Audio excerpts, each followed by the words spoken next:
जापानी लोग भारतीय लोगों को अपने घर क्यों नहीं बुलाते हैं? Let's go. जापान में साल भर से ज्यादा समय से रह रहे एक भारतीय व्यक्ति ने जापान में एक अजीब बात देखी कि उसके जापानी मित्र विनम्र और मददगार थे, किंतु उसे कोई भी अपने घर नहीं बुलाता था, बल्कि एक कप चाय के लिए भी नहीं।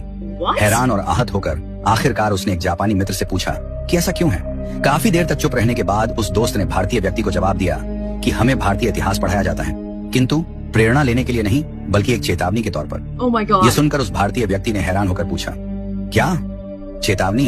भारतीय इतिहास चेतावनी के तौर पर पढ़ाया जाता है? प्लीज बताओ ऐसा क्यों है? तब जापानी दोस्त ने उससे पूछा कि बताओ कितने अंग्रेजों ने भारत पर राज किया था? तब भारतीय व्यक्ति ने कहा शायद लगभग 10,000। जापानी व्यक्ति ने गंभीरता से सिर हिलाया और पूछा उस समय भारत में 30 करोड़ से ज्यादा भारतीय रहते थे, है ना? तो फिर तुम्हारे लोगों पर अत्याचार किसने किया? उन्हें कोड़े मारने, यातना देने और गोली मारने के आदेशों का पालन किसने किया था? फिर उसने जोर देकर पूछा कि जब जनरल डायर ने जलियांवाला बाग में गोली चलाने का आदेश दिया तो ट्रिगर किसने दबाया था? क्या वे अंग्रेज सैनिक थे? नहीं, वे भारतीय थे। किसी ने भी जनरल डायर पर अपनी राइफल क्यों नहीं तानी? एक ने भी नहीं। फिर उसने कहा तुम जिस गुलामी की बात करते हो ना, यही तुम्हारी असली गुलामी थी, शरीर की नहीं, आत्मा की।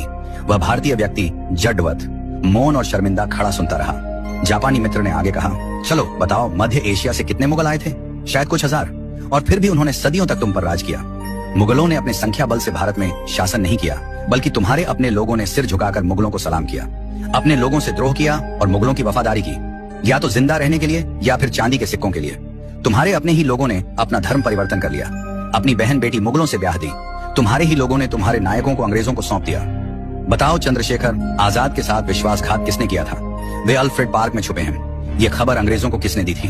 भगत सिंह को, उस समय के बड़े राजनेता जो अंग्रेजों से अपनी बातें मनवा सकते थे, उनकी अनुमति के बिना फांसी पर चढ़ाना आसान था क्या? जो कि खुद को देशभक्त कहते थे। तुम भारतीयों